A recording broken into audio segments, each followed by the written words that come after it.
Selamat sore, Bapak Ibu sekalian, yang Tuhan Yesus kasihi. Mari kita sama-sama mulai sharing ibadah kita. Sebentar Kak Masda akan memimpin kita dalam pujian. Saya serahkan acara ini kepada Kak Masda. Kami mau mengerti Tuhan. Lebih lagi apa yang menjadi kehendak-Mu di dalam kehidupan kami. Tolong ya Tuhan Yesus.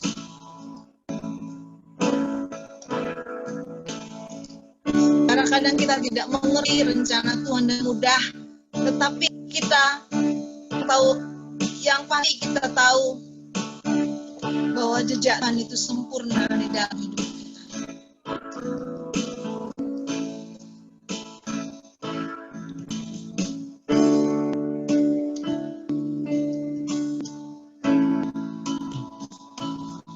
Sering ku tak mengerti jalan-jalan-Mu Tuhan, bagai belantara yang tanpa seribu tanya, namun tetap percaya jejak Tuhan sungguh sempurna. Sering ku tak mengerti jalan-jalan-Mu Tuhan, bagai belantara yang gelap.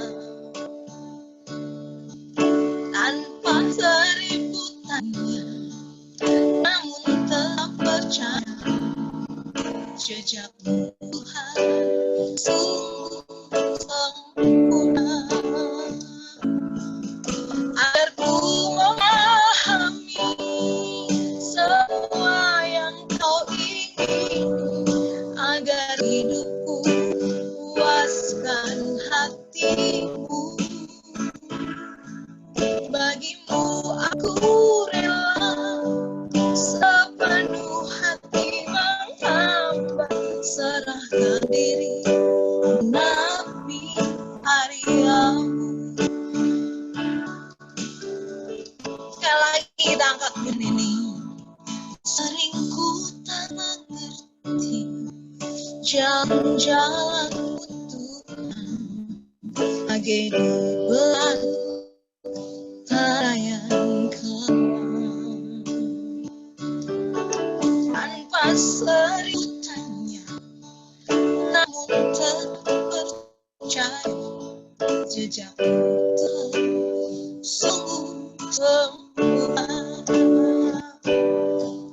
Ajarku memahami semua yang Kau ingin, agar hidupku puaskan hatimu. Bagimu aku rela sepenuh hati menghamba, serahkan diri menepi karya. Ajarku memahami semua yang Kau ingin, agar hidupku puaskan hatimu.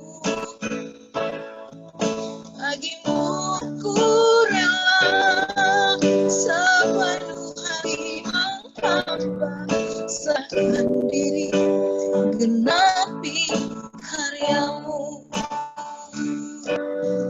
Serahkan diri genapi karya-Mu.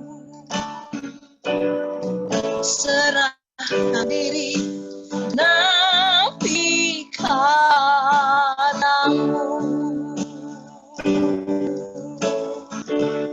Terima kasih Tuhan, kami siap akan firman. Kami mohon hikmat dan pengertian-Mu untuk kami bisa memahami kehendak-Mu melalui suara yang kami dengar hari ini. Kami serahkan hamba-Mu dalam menyampaikan kebenaran-Mu. Di dalam nama Yesus kami berdoa mengucap syukur. Baik, saya serahkan kepada Pak David. Shalom Bapak Ibu yang dikasih Tuhan. Selamat sore, salam sejahtera, sukacita, damai sejahtera. Boleh menyertai kita semua Bapak Ibu. Sehat-sehat semua ya. Oke. Sore ini kita belajar sebuah kebenaran yang penting bagi kita, yaitu soal prioritas kehidupan yang benar. Bicara soal prioritas adalah sesuatu yang didahulukan gitu ya. Seperti kalau ada ambulans di jalan, nah itu kan didahulukan, itu diprioritaskan. Jadi dipentingin gitu ya. Nah, muara kehidupan manusia yang hidup adalah sebuah kematian. Siapapun orang itu, suatu hari pasti akan menghadapi kematian. Siapapun, sehebat apapun, sekuat apapun, sesehat apapun, pasti akan menghadapi kematian. Kematian tidak berbicara soal umur, tidak berbicara soal latar belakang ekonomi, orang kaya, orang miskin, atau tidak berbicara orang berpendidikan tinggi, berpendidikan rendah. Tidak berbicara soal itu, tetapi siapapun bisa menjemput, siapapun bisa menghampiri, kematian bisa menghampiri. Kematian itu seperti aliran air sungai yang akhirnya akan bermuara di laut. Seperti syair lagu Bengawan Solo, air mengalir sampai jauh, akhirnya ke laut. Air mengalir sampai jauh, akhirnya ke laut. Nah, begitu ya. Kalau kita mendengar di kala musim hujan, kita dengar berita di televisi, wah air di Katulampa itu sudah naik sampai sekian sentimeter begitu ya. Itu bisa dipastikan dalam waktu 8 sampai 10 jam itu air akan sampai di pantai utara Jakarta. Atau dengan kata lain, Jakarta pasti kebagian. Tentunya Depok dulu. Ini berarti kematian itu hanya menunggu masalah waktu. Nah, masalahnya kalau kita bicara air, itu butuh waktu yang bisa diprediksi. Seperti tadi saya bilang, dari Bogor sampai ke Jakarta itu kurang lebih sekitar 8 sampai 10 jam. Jadi kalau air naik di sana ya 8 jam kemudian itu yang namanya di Ciliwung, seputaran Kali Ciliwung, di daerah Kampung Melayu dan sebagainya, itu 8 jam kemudian pasti air naik. Nah, masalahnya kalau kita di hidup kita ini nggak ada yang tahu kapan kita akan menghadapi kematian. Jangan berpikir yang muda pasti matinya belakangan, belum tentu. Selama musim COVID ini saya sudah memimpin acara penguburan atau penghiburan buat yang meninggal itu sudah 4 kali. Dan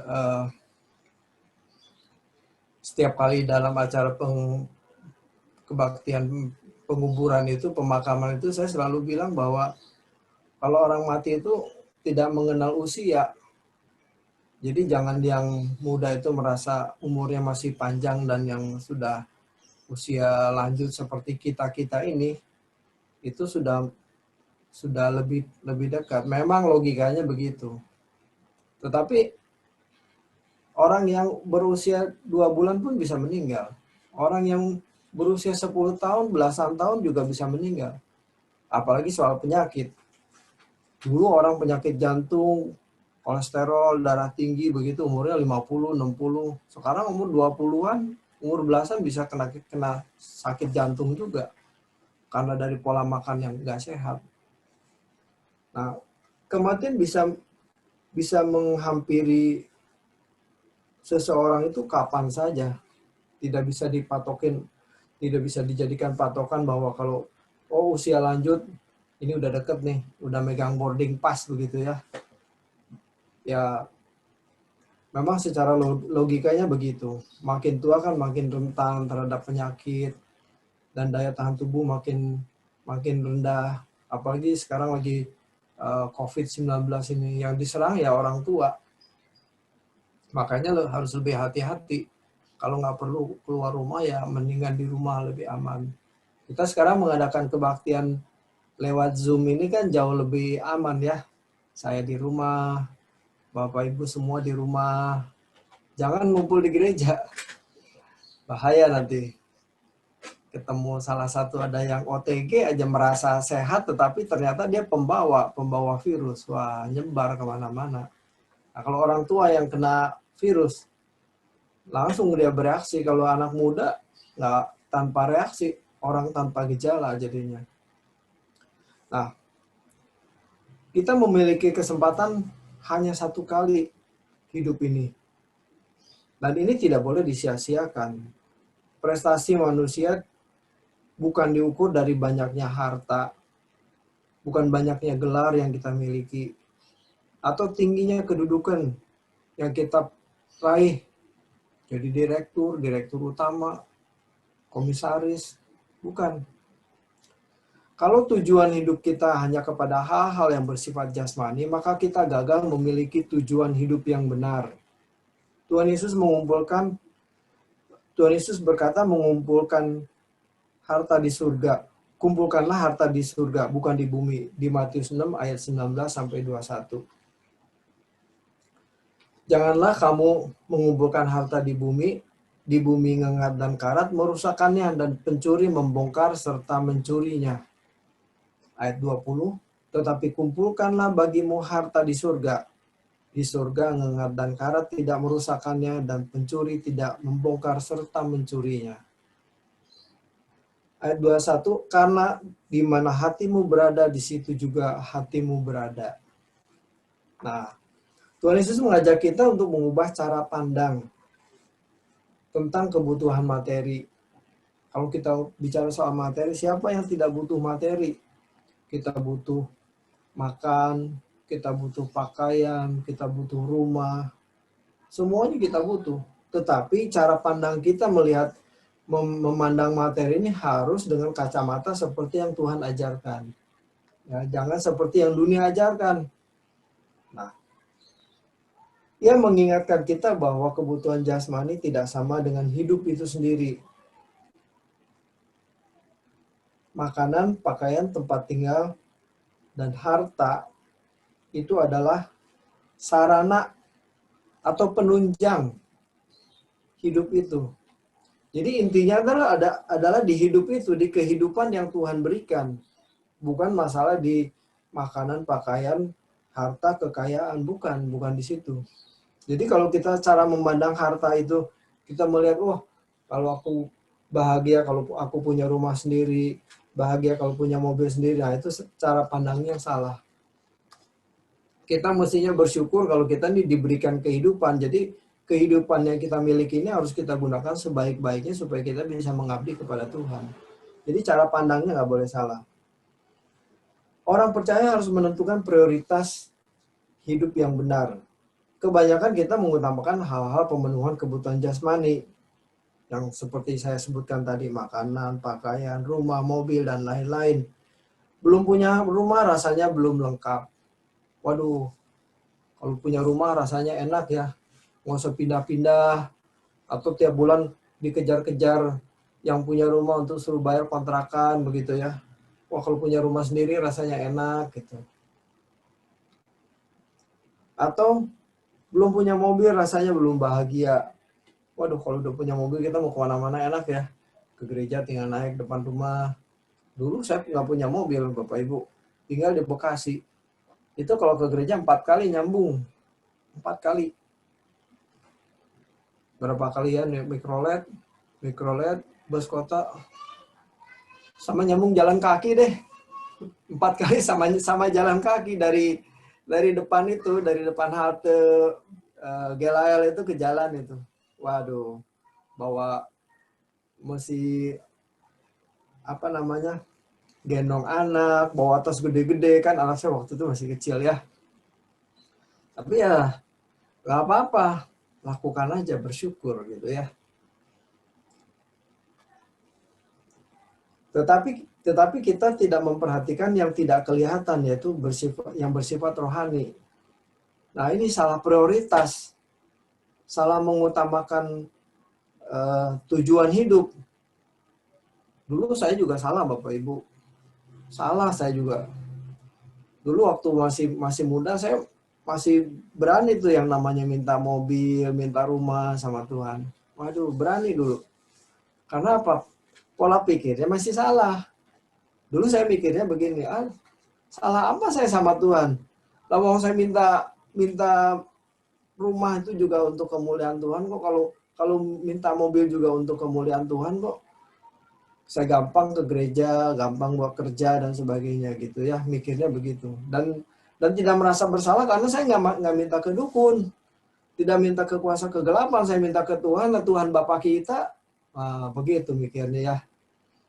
Nah, tapi sekarang setelah bertumbuh di dalam pemahaman akan kebenaran yang bertumbuh, meningkat, wah ternyata yang penting bukan itu. Bukan masalah punya mobil atau tidak punya mobil. Bukan masalah punya rumah atau tidak punya rumah.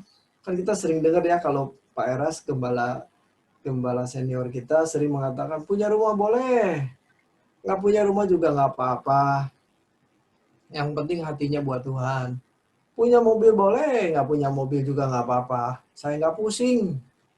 Jemaatmu kaya, mau miskin, yang penting hidupnya diubahkan. Yang penting batinnya diubah semakin seperti Kristus. Itu yang penting. Nah ini. Jadi kita harus memperhatikan yang tidak kelihatan, yaitu yang bersifat rohani. Mengutamakan hal-hal yang kekal. Dan menomorduakan yang bersifat sementara. Semua yang kita lihat, yang kita miliki ini bersifat sementara. Kita punya rumah, memang mungkin atas nama kita. Tapi kan kalau kita mati, kan tetap aja, ini rumah kan nggak bisa dinikmati juga. Ya, tapi kan enak Pak buat warisan anak. Ya sebetulnya anak punya tanggung jawab sendiri. Tidak perlu.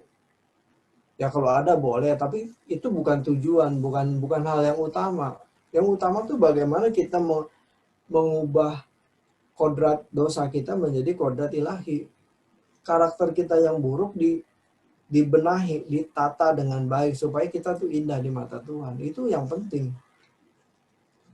Ada lagu Pulihkan Aku Tuhan. Pulihkan aku Tuhan dalam sisa hidupku ini. Nah, di bait yang berikutnya tuh ada kalimat mengutamakan Kau Yesus lebih dari dunia ini. Nah, itu mengutamakan Yesus lebih dari dunia ini. Kalau kita mengutamakan dunia daripada Yesus, terbalik, salah. Semua prestasi kehidupan yang kita capai, sehebat apapun, setinggi apapun, dan harta yang kita miliki itu akan ditinggalkan ketika mati. Kita tidak bawa apapun, kita membawa apapun juga. Waktu kita mati semua akan ditinggalkan. Tuhan Yesus mengajarkan hal yang realistis. Jadi, jika harta dunia ini menjadi prioritas kita, jika mobil, rumah, pangkat, gelar, kedudukan itu menjadi prioritas kita, maka hati kita akan terikat di situ. Maka akan terikat kepada harta dunia. Ada orang yang bangga dengan prestasinya. Misalnya, wah, saya pernah berbisnis dengan konglomerat siapa begitu. Saya pernah berbincang-bincang dengan menteri siapa begitu. Wah, itu jadi kebanggaan. Ada orang yang menunjukkan kehebatannya waktu dia menjadi pimpinan perusahaan besar. Wah, itu jadi kebanggaan. Atau memiliki relasi dengan pejabat atau petinggi negara ini. Itu jadi kebanggaan. Nah, itu menunjukkan bahwa hatinya itu terikat di situ. Bangga dengan hal-hal duniawi, dengan hal-hal materi. Ada teman saya yang bangga dengan bangga memperlihatkan, ini jam gua berapa puluh juta gitu loh harga arlojinya. Waduh. Ya untunglah dia bukan anak Tuhan ya. Kalau anak Tuhan saya mesti tegur juga begitu. Tapi kalau saya sih jauhlah belajar menanggalkan diri untuk tidak terikat kepada hal-hal yang materi. Nah, tidak terikat dengan materi itu bukan berarti kita tidak boleh memiliki harta. Jadi kita harus mengerti dengan benar. Kita tidak boleh memiliki harta kalau harta itu menjadi nilai tambah buat kita, atau menjadi kebanggaan, atau kita menjadi merasa bahagia kalau kita memiliki benda itu. Itu yang salah. Jadi kalau kita memiliki mobil bagus misalnya begitu ya, itu nggak salah kalau memang itu bagian kita. Tapi kalau karena kita punya mobil bagus terus kita jadi bangga, kita merasa hebat, kita merasa punya nilai lebih dari orang lain, nah itu yang berbahaya. Itu filsafat setan yang masuk ke dalam pikiran kita. Mengumpulkan harta di bumi ini sama dengan yang dimaksud dengan mencintai dunia atau berharap kebahagiaan dari dunia ini. Kita merasa berbahagia kalau punya barang-barang branded, punya baju mahal, baju branded bermerek, tas mahal, arloji dan sebagainya begitu. Pikiran kita mengatakan betapa bahagianya kalau aku punya rumah sendiri, betapa bahagianya kalau aku tidak perlu pindah dari satu rumah ke rumah lain begitu ya, karena kontrakan habis begitu. Kita harus berbahagia karena kita punya Tuhan. Nah, ini yang penting, bahwa harta itu, materi itu harus ditempatkan sebagai alat, sebagai sarana atau penunjang, ya, bukan tujuan. Saya ulangi kalimatnya ya. Penting bahwa harta yang kita miliki ini harus ditempatkan sebagai alat atau sebagai sarana untuk kita bisa melayani Tuhan, bukan tujuannya. Kalau kita menjadikan sarana itu tujuan, maka materi itu yang menjadi tujuan hidup kita, prioritas hidup kita itu ngejar-ngejar materi. Nah, yang jadi tujuan hidup kita adalah Tuhan sendiri. Jangan dibalik. Banyak orang Kristen menjadikan Tuhan sebagai sarana. Menjadikan Tuhan sebagai sarana itu artinya memanfaatkan kasih Tuhan, kuasa Tuhan, memanfaatkan kemahakuasaan Tuhan untuk mendukung atau memenuhi keinginan kita. Yang penting proyek gue jalan, nanti Tuhan yang buka jalan begitu. Yang penting supaya ambisinya bisa terpenuhi. Nah, ini terbalik Bapak Ibu. Harusnya kita menggunakan harta kita untuk melayani Tuhan, untuk memuliakan Tuhan. Sekarang Tuhan kita tarik-tarik, Tuhan kita manfaatkan, Tuhan kita eksploitasi untuk memenuhi semua ambisi pribadi kita. Terbalik kan? Yang jadi Tuhan itu siapa? Yang jadi yang maha kuasa itu siapa? Yang mencipta itu siapa? Yang diciptakan siapa? Jangan dibalik. Masa yang diciptakan kita sebagai makhluk ciptaan bisa memerintahkan Tuhan? Kan salah itu. Terbalik.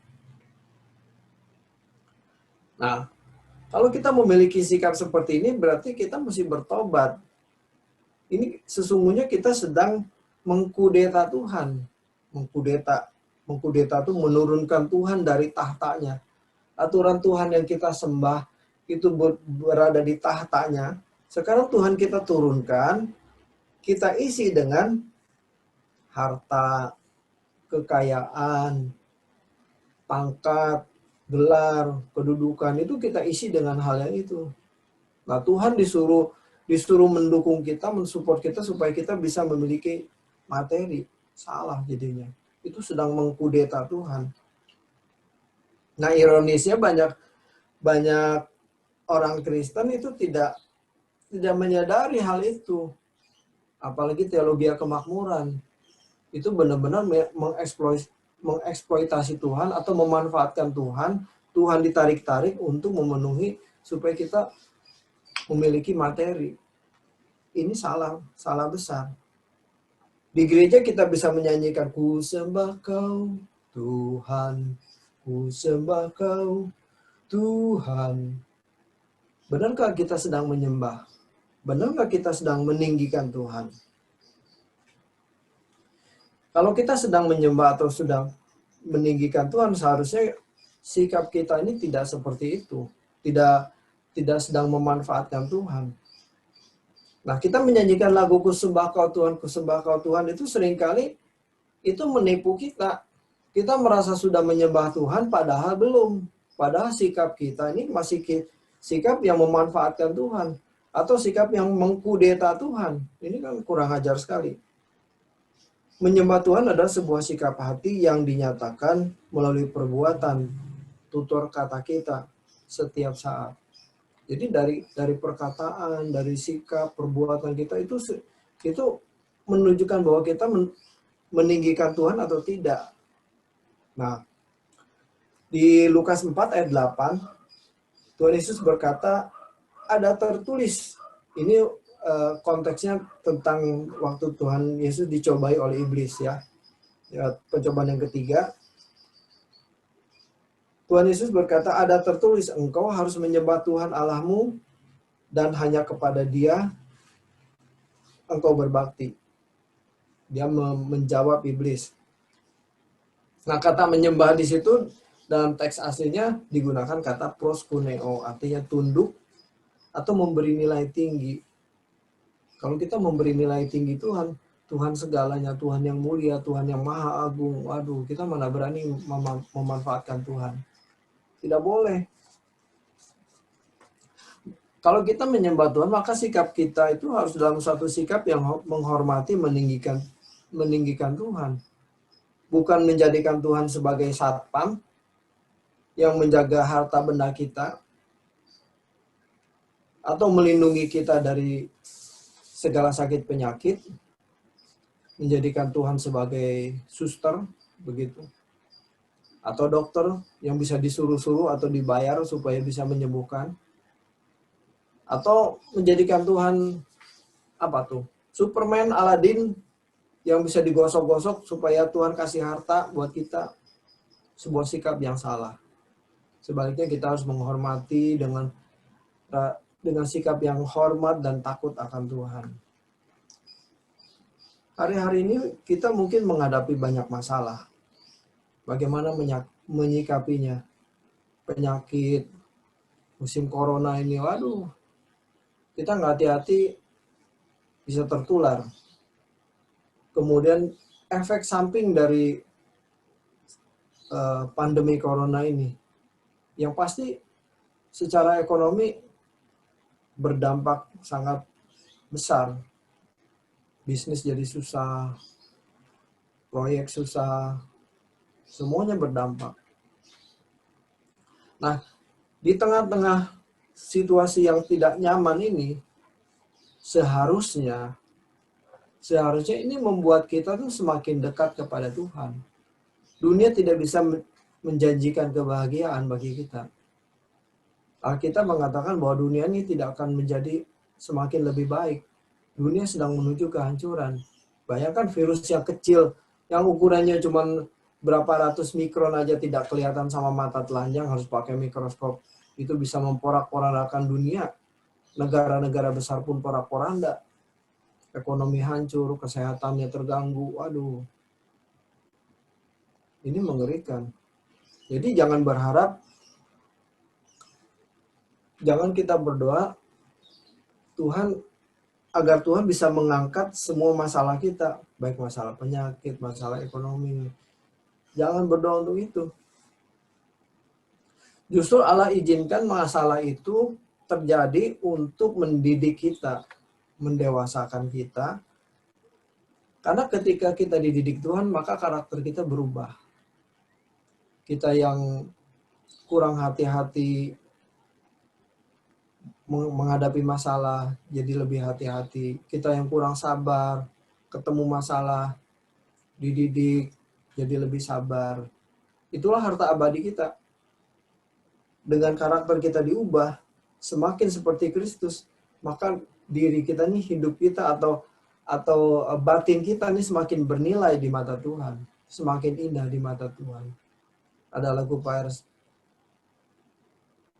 Bapakku mau indah di matamu dan mulia dalam pandanganmu.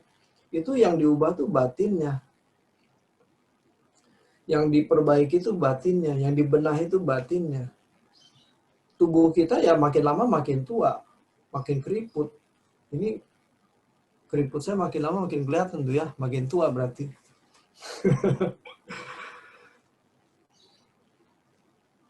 Manusia makin lama makin merosot, baik kesehatannya maupun jasmaninya semua makin merosot. Tetapi batin kita ini harus makin kuat, makin dekat sama Tuhan. Jadi kalau kita menghadapi masalah ya sudah nggak apa-apa, hadapi aja dengan tanggung jawab. Tadi sempat ngobrol-ngobrol sama Pak Riki. Yang penting hidup sehat, pola makan sehat, itu tubuh akan jadi sehat gitu. Ibu Parapat juga ya, pola hidup sehat, makanya sehat sekarang. Umur berapa Ibu Parapat tuh? Mantap itu. Ya, itu salah satu bentuk tanggung jawab. Tanggung jawab bagaimana kita memelihara tubuh gitu loh. Oh, kalau gitu buat apa? Toh akhirnya kita mati juga. Enggak, beda. Yang mati muda dengan mati tua beda. Yang mati tua itu ya, umur 70, 80, 90 masih sehat, nggak pikun. Kenapa?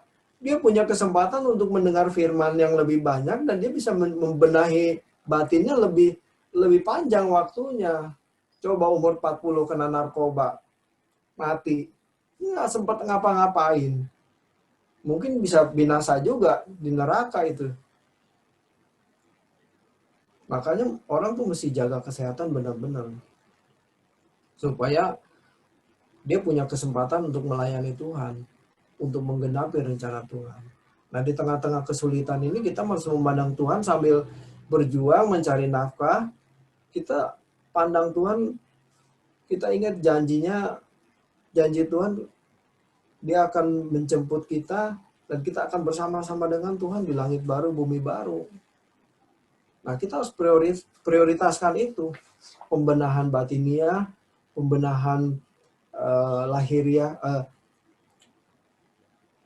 batiniah kita, supaya kita berkarakter Kristus.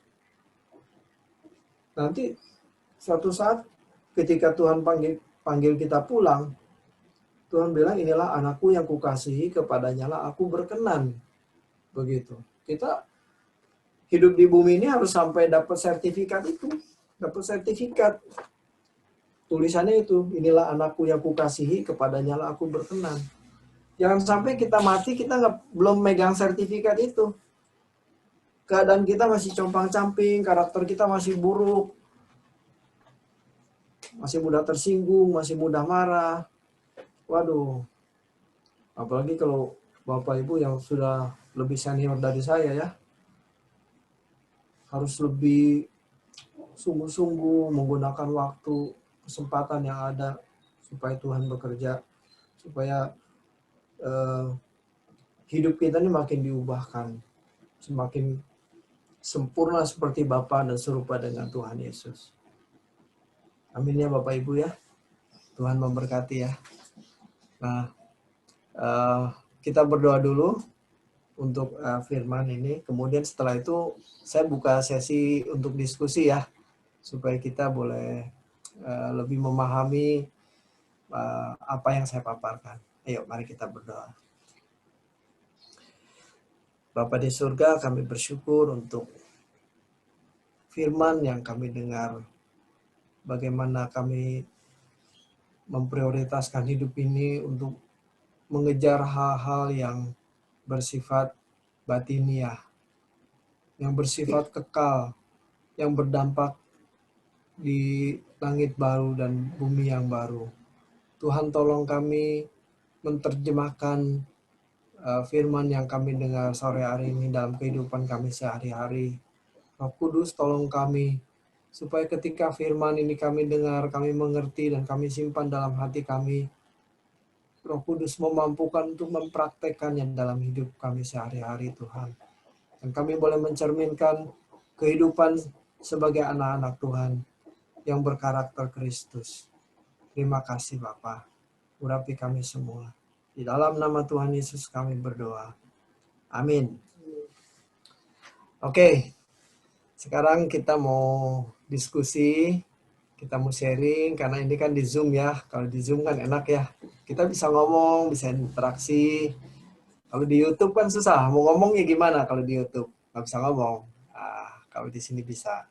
Bapak Ibu yang mau sharing, mau cerita, mau menambahkan, silakan angkat tangannya. Nanti host akan open mic supaya bisa bicara. Silakan. Atau mau bersaksi boleh. Begitu. Tadi saya sudah menyinggung Ibu Parapat dan menyinggung Pak Riki ini. Mungkin mau cerita tentang bagaimana menjaga kesehatan di usia tua. Begitu. Pak Riki dulu. Oke, silakan. Di-unmute dulu Pak Riki. Dari host kah? Atau Pak Riki bisa langsung? Pak Riki bisa ditekan itunya, mic-nya, gambar yang mic warna Unmute dulu Pak merah. Riki. Biar bisa ngomong. Yang di udah. Sudah? Siap. Ya, silakan. Oke. Terima kasih. Saya ingin cerita dikit tentang saya ini. Benar apa dikatakan Pak David bahwa penyakit itu tidak memilih orang tua, muda, kaya, miskin. Buktinya sekarang yang saya endoskopi hasil dari dokter bahwa saya ini ada radang usus. Kalau nggak jaga yang benar bisa jadi kanker. Itu. Saya pikir iya juga, nggak mikir kita miskin, kaya, siapa juga. Buktinya sekarang Perdana Menteri Jepang, Shinzo Abe juga kena yang gituan. Akhirnya mengundurkan diri. Persis dengan apa yang saya alami penyakitnya. Akhirnya dia kan mengundurkan diri. Sebenarnya penyakit saya ini udah lama, mulai Desember. Cuma saya abaikan, saya cuek aja. Parah-parahnya itu di Februari. Wah, udah nyeri, udah pendarahan. Akhirnya mau ke dokter. Dari Puskes Kimia Farma, saya dirujuk ke Rumah Sakit Agung. Rumah Sakit Agung, waduh, ini mesti diendoskopi. Ya udah, bulan Maret itu saya endoskopi di Hermina. Di Hermina, setelah hasilnya keluar, ya itu kalau nggak jaga hati-hati, penyakitnya ini Pak bisa larinya ke kanker. Cuma kita di sini nggak ada obatnya. Harus ke RSCM. Akhirnya gue dirujuk lagi ke RSCM Pak. Waduh, tungguin dokternya nggak ada yang praktek. Masa pandemi itu mulai Maret. Ketemunya baru ini yang bulan berapa tuh? Juni ya, Juli di RSCM tuh. Akhirnya dikasih obat. Terakhir itu saya cerita 2 minggu, obatnya 2 minggu. Setelah itu, lah saya habis minum itu obat kan, nggak ada gejala lagi, nggak nyeri, nggak apa, BAB juga lancar. Nah, saya balik ke dokter. Saya ceritakan ke dokter dong. Dokter bilang, kalau gitu obatnya saya berhentiin dulu. Tapi setelah memang di rumah Bapak harus jaga makan sayuran yang berserat, buah yang berserat.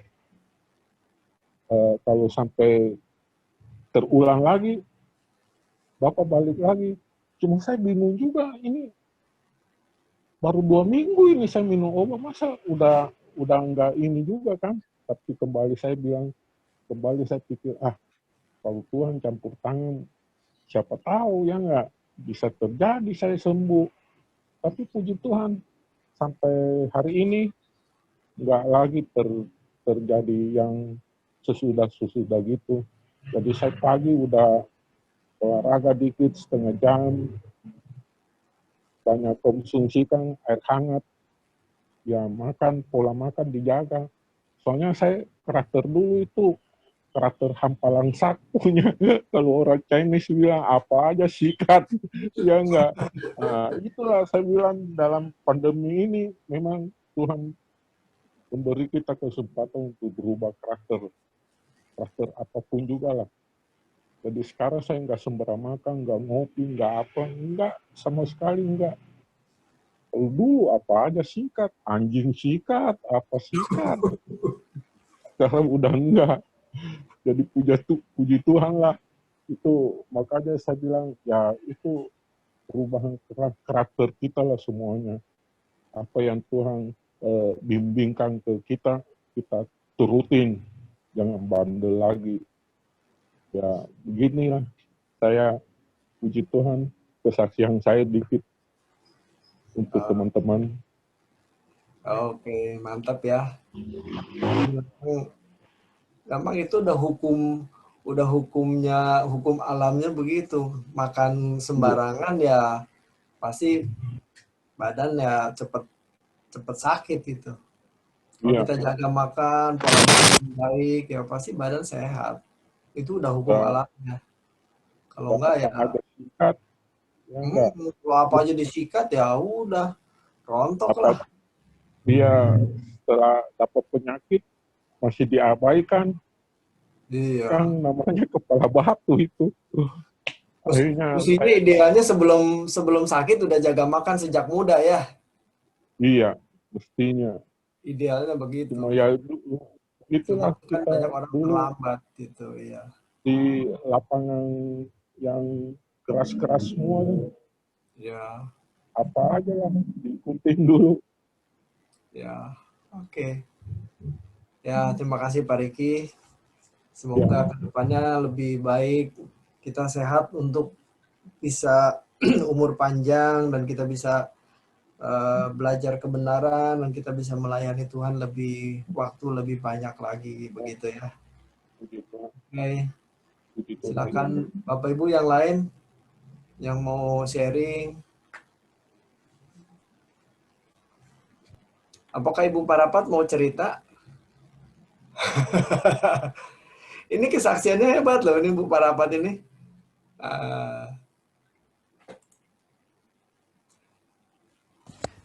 Ibu Parapat kalau mau berbicara bisa tekan tombol mic-nya Ibu ya di pojok kiri bawah layar. Ya. Silakan Bu. Oke, sudah terdengar Ibu. Ya, saya nggak bisa cerita panjang gitu, nggak bisa apa ya. Ini udah bisa itu. Ya, siap, ya. Sudah terdengar. Terdengar ya. Kalau saya mah ceritanya panjang, jadi apa sih namanya? Tapi nggak pintar jelasinnya gitu. Apa-apa, kami juga bisa mengerti Bu. Kangen suara Ibu gitu. Ya. Ya kita kangen sama suara Ibu aja. Oh gitu. Iya benar seperti yang dibilang Pak Riki itu. Jadi kita harus benar-benar jaga makan gitu. Yang paling banyak sebenarnya bukan obat yang menyembuhkan kita. Diri kita sendiri yang menyembuhkan gitu. Yep. Jadi obat itu sebenarnya cuma menolong. Membantu sementara kan, kalau penyembuhan kan diri kita sendiri juga kan. Kita jaga makan, jaga semualah, jaga istirahat, jaga pikiran, paling utama pikiran ya. Ya. Mungkin, iya pikiran itu paling utama. Kalau menurut yang kurasakan sih, terus jangan sampai ada yang sakit hati, dendam-dendam. Itu juga paling bikin kita itu sakit. Ya. Jangan benci sama orang gitu. Pikiran kita, pokoknya jangan ada simpan yang jahat-jahat lah gitu. Kalau menurut yang kita alami sih gitu. Karena memang kita dulu, kalau saya sendiri dulu agak pendendam soalnya waktu masih muda gitu. Oh. Iya, tapi setelah mengerti firman itu semua lepas gitu. Itu. Jadi begitu, terus kita pola makan gitu. Benar-benar kita jaga deh. Kalau saya sendiri begitu, Bukan obat yang menyembuhkan kita sebenarnya. Diri kita sendiri yang menyembuhkan paling banyak. Tapi samping itu kita berdua juga sama Tuhan. Kita dituntun, kita diberi hikmat gitu loh. Ya. Nah, bukan. Itulah kira-kira dari saya. Ya, oke, setuju sih. Ada pepatah mengatakan begini, makanan akan jadi obatmu atau obat akan menjadi makananmu, begitu ya. Ya, iya. Ya, kalau kita makan makanan sehat, Iya. makanan berserat, buah, sayur, begitu ya. Jangan makan daging kambing. Iya. Saya mau bilang daging babi nggak enak di sini. Ya boleh. Itu sekarang makan daging babi, aduh. Ya udah, Sekali-sekali nggak apa-apa lah. Sekali-sekali nggak apa-apa. Jangan banyak-banyak dikit, nggak apa-apa kan? lah. Iya, Sampai cuma nyoba babi doang. susu gitu nggak boleh ya, Bu, ya. Jangan, jangan. Nah, Itu kalau cari makan penyakit. makanan sehat itu makanan itu kan menjadi obat kita. Nah, Iya. sebaliknya kalau kita makan sembarangan, yang jadi makanan tuh obat. Sehari 3 Iya, kali iya makan benar. obat turun darah tinggi, makan turun kolesterol, semua itu jadi kayak makanan kita setiap hari. Jadi makanan Iya, akan menjadi obatmu atau obat akan menjadi makananmu. makanan, Ya iya. pilihlah yang mana, begitu ya. Iya, Ya, oke. iya. Saya menggarisbawahi yang tadi Bu Parapat bilang bahwa ya selain makanan jasmani yang kita makan, itu juga pikiran harus dijaga ya. Iya, pikiran Memang itu benar, harus Bu, kalau dijaga. kita menyimpan akar pahit, dendam itu ya, Iya, benar. Iya. wah itu makan nanti ya, Bu ya. Iya, bukan nggak tahu deh kalau itu. Susah kalau itu mah, nggak bisa diobatin. Iya, susah karena itu kan di dalam diri kita sendiri. Nah, Iya. orang yang kita benci dia nggak berasa kan? Iya, tapi kita yang merasa. Ya kita yang berasa. Nah, yang rugi siapa? Kan kita sendiri Diri yang rugi. sendiri. Iya, benar. Betul sekali itu. Makanya pikiran itu harus diisi dengan firman ya, supaya Iya. kita bisa memaafkan, melepaskan hal-hal yang kayak gitu. Yang iri, yang dengki, yang benci, wah semua juga kita bisa lepaskan sifat-sifat kayak gitu. Iya, paling utama itu sebenarnya. Ya, terutama. Ya, dengan begitu kan kita memiliki sikap yang menyenangkan hati Tuhan kan. Daripada kita membenci, pendendam itu kan, waduh, itu bisa kita bolak-balik ke gereja, kita bisa-bisa juga ditolak Tuhan juga. Engkau tidak tidak memaafkan saudaramu yang bersalah kepadamu gitu kan. Ampunilah kami segala kesalahan kami, sebab kami mengampuni juga orang yang bersalah kepada kami, kan begitu doanya. Iya. Kita tidak mengampuni, ya kita nggak diampuni, gitu aja. Benar. Oke, mantap. Silakan Bapak Ibu yang lain mau cerita. Kita sampai jam berapa nih ya? Unlimited Bapak, tapi karena remaja mau menggunakannya juga 5:30, mungkin masih ada 45 menit lagi. 45 menit lagi masih bisa. Lama ya? Masih longgar, masih longgar. Oke. Silakan. Pak Saptori mau cerita, mau bersaksi, silakan Pak Saptori. Ini kan pengalamannya hebat ini. Atau Ibu Saptori. Ibu Saptori. Ditekan dulu mic-nya Ibu atau Bapak di pojok kiri bawah ya. Untuk yang gambar mic. Gambar mic tekan. Gambar mic. Yang ada gambar mic merah itu di. Nah, tuh nggak kena, Bu. Lagi. Disenggol dulu layarnya. Senggol. Ada nggak? Atau pencet yes, Ibu. Nanti akan muncul ada pencet yes. Nah, saya meminta Ibu untuk menghidupkan mic. Ibu pencet yes. Ada tulisan yes di layar.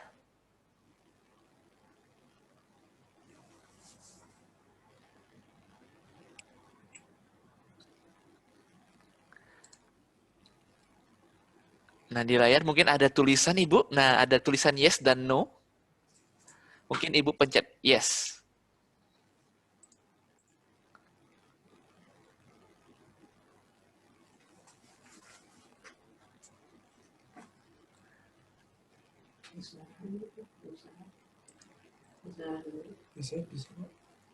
Boleh juga pencet yang di pojok kiri bawah ada gambar mikrofon, gambar mic, bulat kecil gitu, bulat agak lonjong. Nah, di pojok kiri bawah itu. Di pojok kiri bawah HP-nya.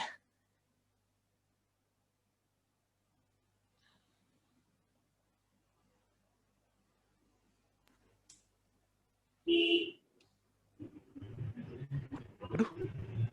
Salah pencet. Malah keluar.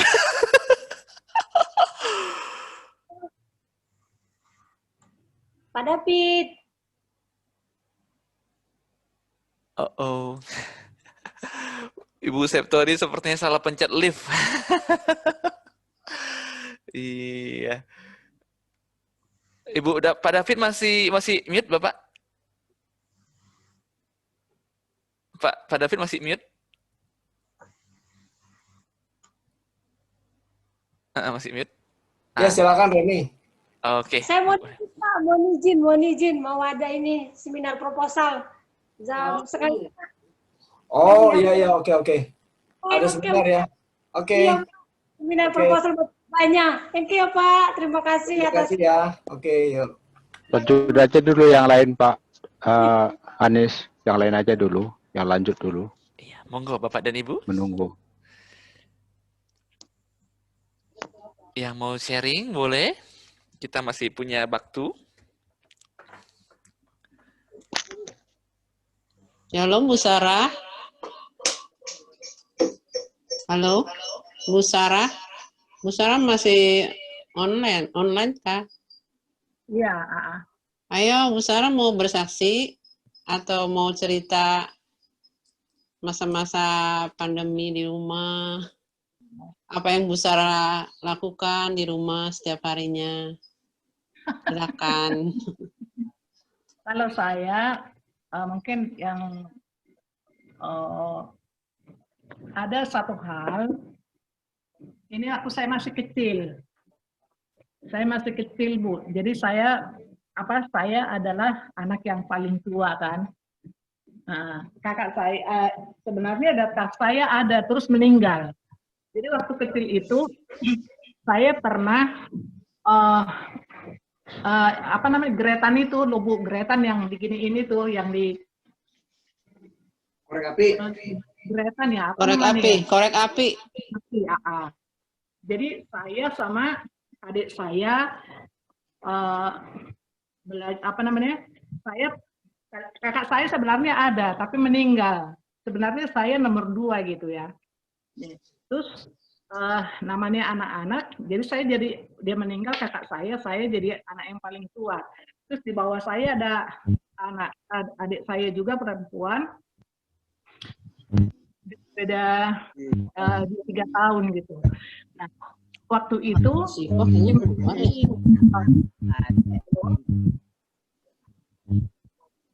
kiri ini di bawah mana tadi adukannya. Jadi waktu kecil itu saya dulu masih ada apa namanya itu geretan itu. Jadi saya nggak tahu kenapa saya kok tertarik untuk main geretan itu sama adik saya yang nomor 2. Jadi kalau dulu kita kan baju itu kan tebal-tebal zaman dulu ya.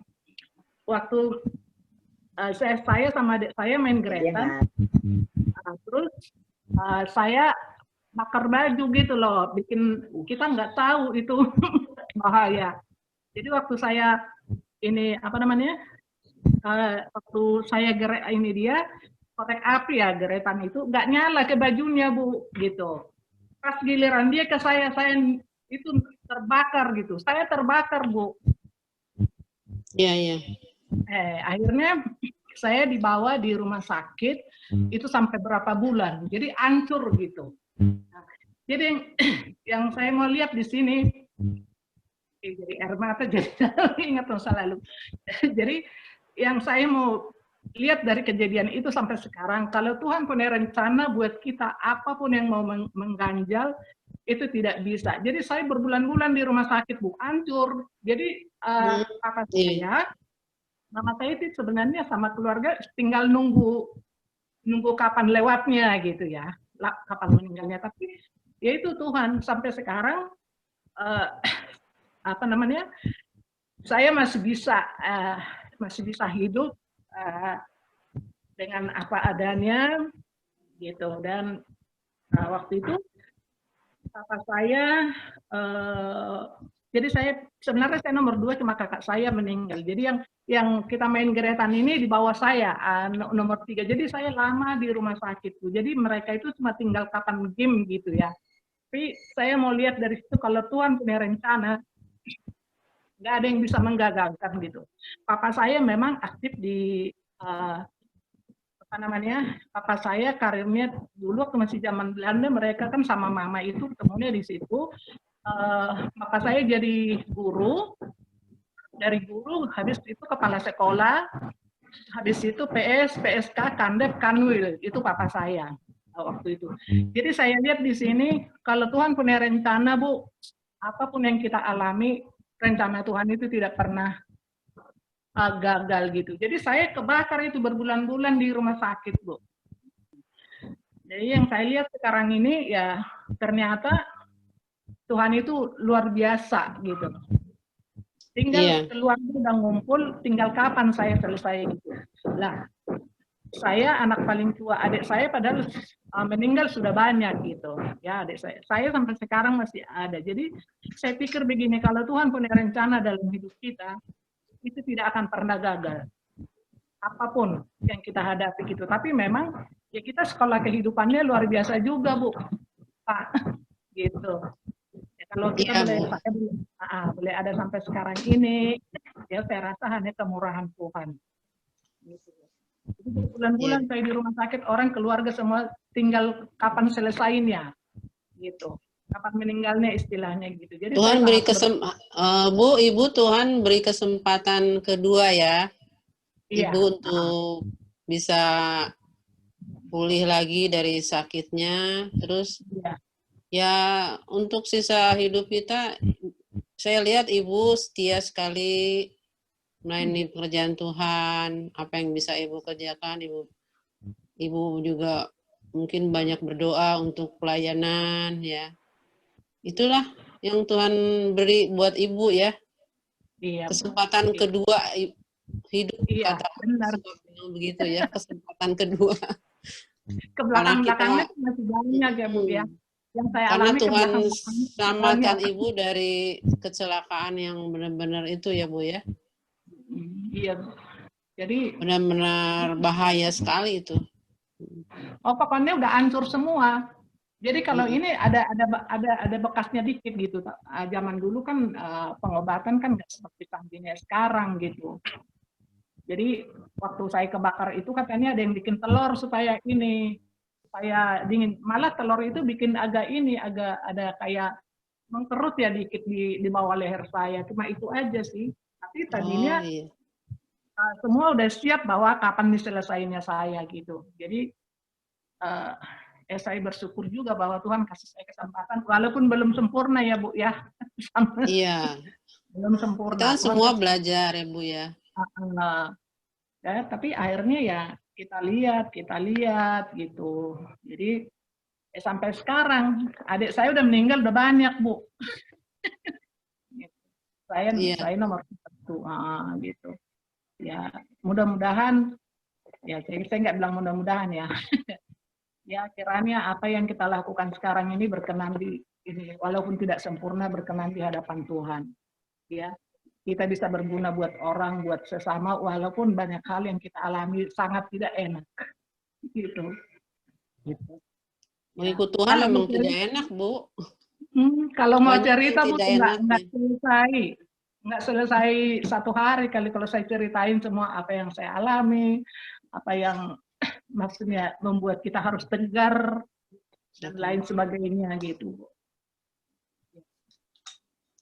Jadi yang saya ambil dari sini, kalau Tuhan punya rencana, tidak ada yang bisa menggagalkan.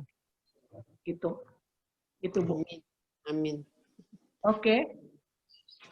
Amin Bu. Terima kasih untuk kesaksiannya Bu. Kita baru pernah dengar ini cerita Ibu waktu dulunya sempat ada kejadian seperti itu, Bu. Pak, yang saya alami banyak sekali dalam mengikut Tuhan itu. Tapi memang dari papa saya juga memang aktif, Pak. Sampai papa saya di Pematang Siantar kan. Jadi ada satu gereja di situ. Jadi papa saya dulu dari guru, habis kepala sekolah, habis PS, habis itu PSK, habis itu Kandep, Kanwil. Terus pensiun dia buka sekolah, Pak. Yayasan Surya di Pematang Siantar sekarang perpanjangannya semoga utuh rahmat-Mu ya Allah. Ini orang tua udah meninggal, Pak, Bu. Dua-duanya. Jadi itu ini kan aja kayak dikasih orang meneruskan gitu. Nah, jadi yang saya lihat di situ, Bu. Iya, SMP, SMA, SD, SMP, SMA. Sekolahnya itu. Jadi yang saya lihat dari pengalaman saya dan dari orang tua, bahwa kalau Tuhan punya rencana, walaupun kita ngeyel, Pak, Tuhan pasti tangkap kita dan tidak ada yang gagal. Ya. Itu mungkin. Nah kalau saya mau cerita, Pak, nggak cukup 1 jam, banyak. Ya, tapi intinya kalau Tuhan punya rencana kita nggak bisa nolak, begitu Ibu ya. Ya, udah alamin banyak hal deh gitu. Jadi kalau soal ini-iniin orang, disalah-salahin orang, saya mau udah kenyang. Yeah. Tapi kita melakukan apa yang diinikan orang itu, kita belajar bagaimana supaya kita berkenan di hati Tuhan. Dan saya sangat banyak belajar dari orang tua, dari papa dan mama saya gitu. Ya. Nah, kapan-kapan kita boleh cerita, Pak, Ibu sama Bapak, jadi enak. Iya, Bu. Justru yang penting itu, Bu, di tengah situasi yang tidak enak, kita difitnah orang, dianggap orang nggak berguna, justru pembentukan karakter kita di situ, Bu. Kita dibangun karakternya, Bu. Iya. Gitu. Oke. Gitu. Tadi udah biasa. Oke. Tadi Pak Septori, Bapak sudah bergabung kembali, mungkin sudah sudah bisa meng-unmute mic-nya mungkin. Pak Septori dan Ibu Septori mungkin bisa di-unmute, tadi sepertinya sudah bisa kedengar suara. Silakan Pak Septori atau Ibu Septori.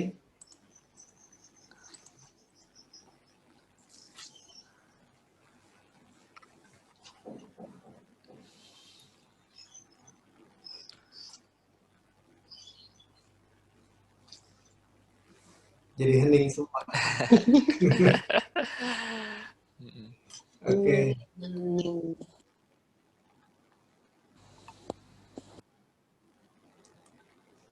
Oke, saya kira kita sudah sampai 4:30. kita sudahi acara kita sore hari ini ya. Nanti kita akan ketemu lagi. Besok jangan lupa jam 7 pagi ya, ibadah online di YouTube. Saya yang khotbah. Oke. Baik Bapak Ibu, kita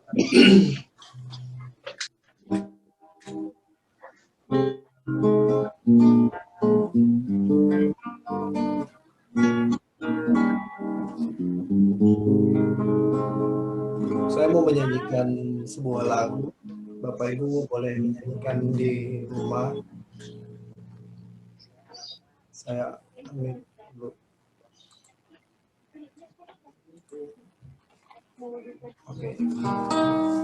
Bapa, rumah indah di matamu dan mulia dalam pandanganmu.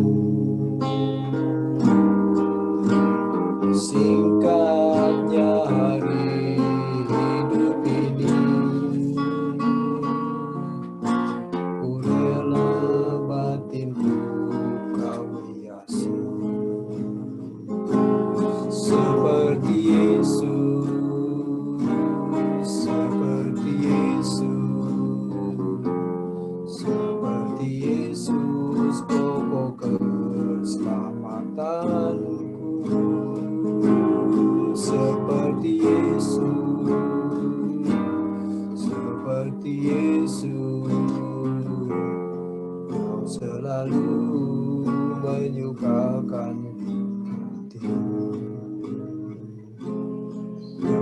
selalu menyukakan hatimu.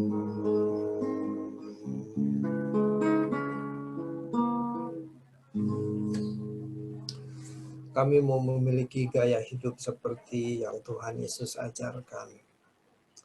Mengutamakan bagaimana hidup berkenan kepada Bapa, melakukan kehendak Bapa dan menyelesaikan pekerjaan.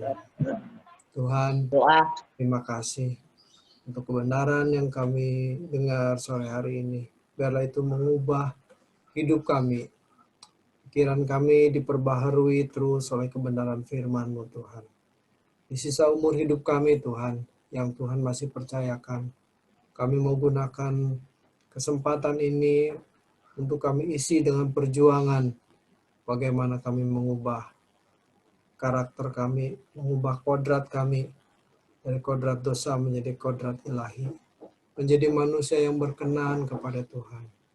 Seperti lagu yang kami nyanyikan, ku mau indah di mata-Mu, Tuhan. Terima kasih.